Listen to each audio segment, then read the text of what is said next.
Hi, this is Kerala again, and I'm back. Like I said, I was going to be talking about the alphabet and talking about vowels versus consonants. But I'm not going to start in order, like talking about Beit Chica, because I said I was going to talk about Beit Chica. I'm going to start with the one I think is the most. I don't want to say the word difficult. I want to say complicated or complex. Okay, so that if I say difficult, you get in your mind, oh, this is hard, it's harder than it is in English. And believe me, no sound that we make in English and no way that how we construct, how we do it in English is easier than in Spanish. Spanish is, in a sense, even though it has rules that you have to memorize, rules are good because rules will tell you, listen, when it's this and then this, you have to do this. And even though you have to memorize that, knowing that you can memorize it and then do it helps you to do it. When in English, a lot of times, you pronounce a word the way you pronounce a word because that's just the way you pronounce the word and that's how it is and life goes on.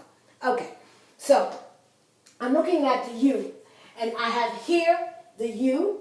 Hope you can see this. Then I have the U, and then inside I have a W. I should put the same thing here, a U and the W sound. And here, a U, I should put a W sound. Okay, so, in a nutshell, when the U, which is pronounced oo, when it comes before a consonant, no problem. You pronounce what you see. Humano. Juguete. Notice I didn't say humano, right?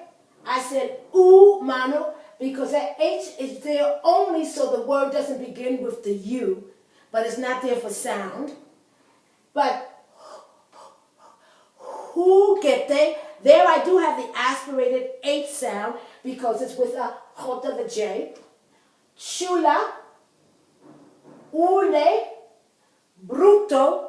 Eres muy bruta. That's not a compliment. Okay. Hurtar and crudo. Right? Tienes la cruda. No la el crudo. Right? La cruda. Hangover. Okay. Now, when the U comes before a vowel, depending on the consonant, it sometimes takes a wa sound. Now, this rule is not consistent because if it comes before, for example, the Q, that's not true. You don't say a key. You don't say a qui, you say a key, right? You don't say, let me think, guerra. That's when the U has a little two dots on the top, right? But normally the exception would be the G. With the G, there's special rules for that. The Q,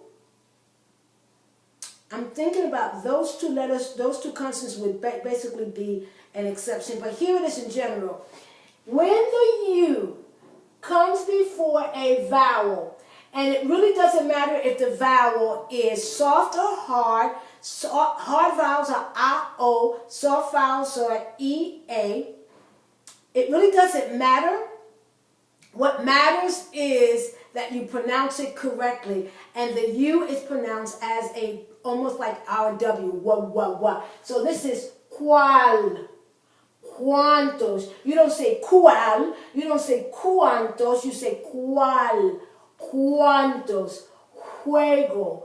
Cuerpo. Duermo. You hear that D-U, it forms like a diphthong. Dua. Cuerpo, fui. You don't say fui, you say fui.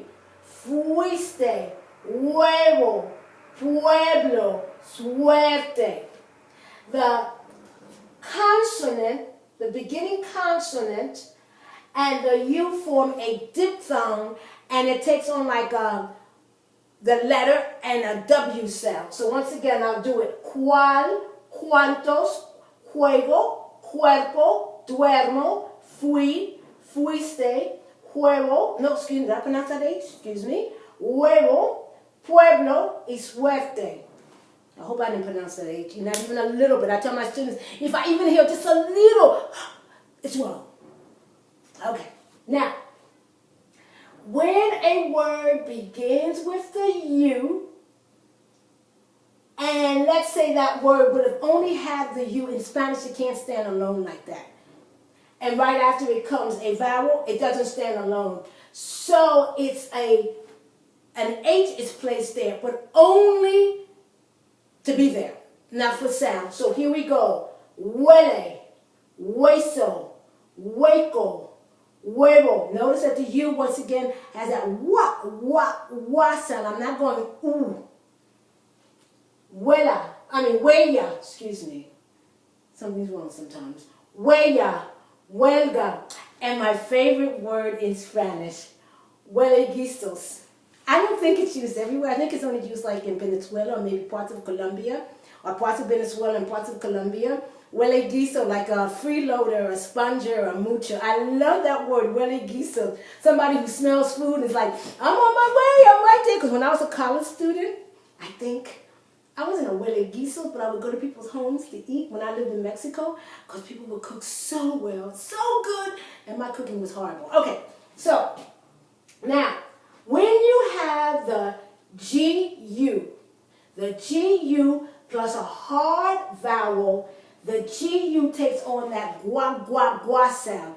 So it's agua, gua, Guatemala, guapo, guava, guardar, aguantar, aguamar, jellyfish, aguamar, didn't pronounce it that well, and aguacate. So we're looking at the U. When I come back, we're going to look at the U a little bit more because we haven't quite finished with the U. And then we're going to look at the U with the little things on top because that has a special meaning in Spanish that I think is being lost because it's not being used as much, but it does help you with pronunciation. So we're looking at the U. So I'm going to leave this on the board for about 5 seconds so you can copy it if you need to do so. And you might even find some words that you've never seen before, depending on what kind of Spanish you speak. So this is Coralla Ficklin McLean at iStudyGuys.com and iPedience.com and Pedience.com. And we have a whole network, Welcome.com. I'm even on YouTube under Welcome, WYLCOME1. Thank you. Have a good day now. Bye.